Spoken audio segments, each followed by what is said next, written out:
Have you heard about the legend of Joseph? The legend? I wondered to myself. You make it sound as if it never happened, as if it's a mere tale. And even though I come from the underground, a place filled with stenches because of lack of air circulation and rotten bodies and personalities. I gathered stories there as a prison guard, but the story of a man of Joseph, it's much less of a story than one might think. This man I observed for a while when he was in my prison, and he went day in, day out, loyally committed to serving and worshipping his God. Now, of course, you come to wonder where the prisoners come from, and looking at this man with distinct differences, I knew he was not an native Egyptian. So, where did you come from? Is a question I couldn't help but ask, or want to ask in a sense. This man served Potiphar for years, and when you're that close to Pharaoh, your business is not just your business. So the rumors circulated from Potiphar's other slaves in the way this man, Joseph, was upgraded in authority so quickly, it left them astounded. And there's rumors that Potiphar told his own men that the man Joseph was so blessed, everything he touched became blessed. This guy was special. There's no doubt about it. Now, then the question that kept on wondering was, why exactly was this man even in the prison? And trust me when I tell you, you can believe this fact, that man did not try to seduce Potiphar's wife. Because you see, the guards who bring him here, they spoke about how the other servants were confused and doubted whether or not that's something Joseph would do. But of course, who would expect Potiphar to believe slaves over his own wife? So that's how he ended up in my prison. An alleged claim. Seems unfair, doesn't it?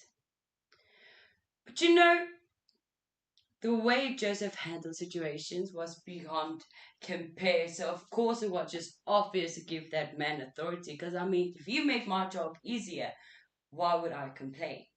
Feeling like I'm not needed, well, takes off the stress.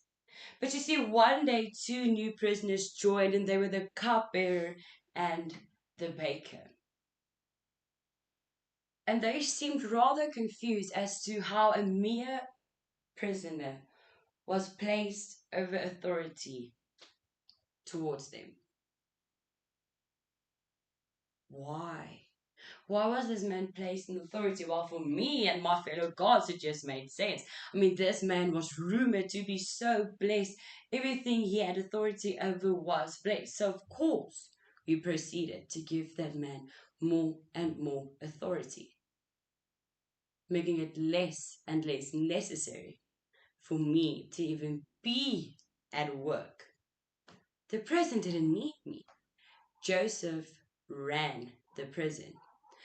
Now, the curiosity never killed the cat, thankfully, but I'm a rather curious person. Everyone around me knows that. So when I finally was able to hear the tale of this man Joseph and where he came from, I was all.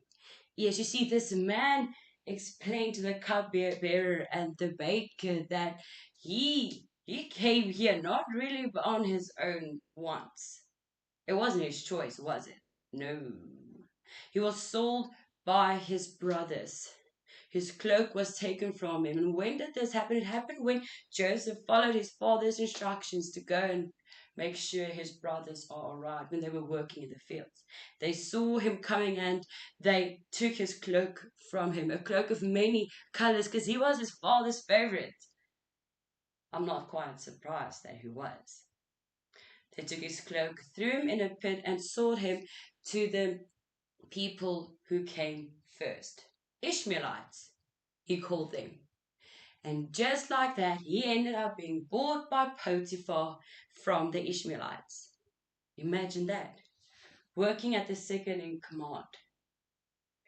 Now, the cupbearer and baker, they had some troubles at times. And this one day, especially, they were struggling with something, and Joseph was all ears. And the moment when what Joseph interpreted from their dreams came to be, I realized I should tread lightly around this man. And it wasn't long when we got the call, when we got the message from Pharaoh that he wanted Joseph brought to him. So we cleaned him, dressed him, and sent him to Pharaoh. And I just knew that will be the last time I ever see that man as a prisoner again. And of course, he did not prove me wrong. Nope, he proved me right. When Pharaoh was so happy about whatever he told him, he was made head of Pharaoh's household and all the land of Egypt. Joseph, now he went from rags to riches. But you see, when some of my friends who were Joseph's guards came and told me once about these people that looked exactly like him, I was like, what a coincidence. And this coincidence proved to be true. When the sound of weeping was heard over a feast being held because Joseph's brothers returned to him. It was interesting, though, hearing my friends say that the brothers were whispering amongst themselves, being like, how do we tell our brother, our father thinks he's dead? Imagine that. Now, not only was he reunited with his brothers, but they went back to Canaan. They brought his father, and Joseph was reunited with his father. And Pharaoh granted them place to live in Egypt. There was that little place called Goshen. And they lived there. And now we lost, after a few years, the hero of our story. Joseph lost his father. And it was so meant for all of us. We mourned with Joseph, the man who was the reason why we did not die from a drought. A man so loyal to his own God that you can't help but stare in wonder in the way he day after day worships his God. Now, the legend of Joseph was born when we lost Joseph, a man who did so much to Egypt and his own people. And when I spoke to one of the Israelites, they informed me about this very special thing, this very special statement that Joseph told his brothers, and that is, what you meant for evil, God meant for good. And just there, I couldn't help but just once again be so proud of this little Israelite from Canaan who made it big in Egypt. So I want to ask you, are you able to say what they intend for evil, God meant for good? Because you see, we see from Joseph that God never failed him. The dreams he held so dear to his heart, they came to completion. Do you trust Genesis 50 verse 20? That what they mean for evil, God meant for good?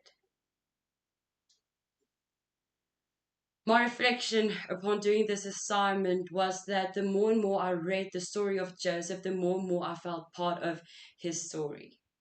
The way he was able to keep his dreams alive in his heart made me think of mine, where God has placed dreams in my heart with a very, very loud not yet. And when I shared this with my friend earlier, she felt also that it's once again experiencing the way God is with us every step of the way. It was nerve-wracking sharing it with her initially, knowing that it's a hard story to tell.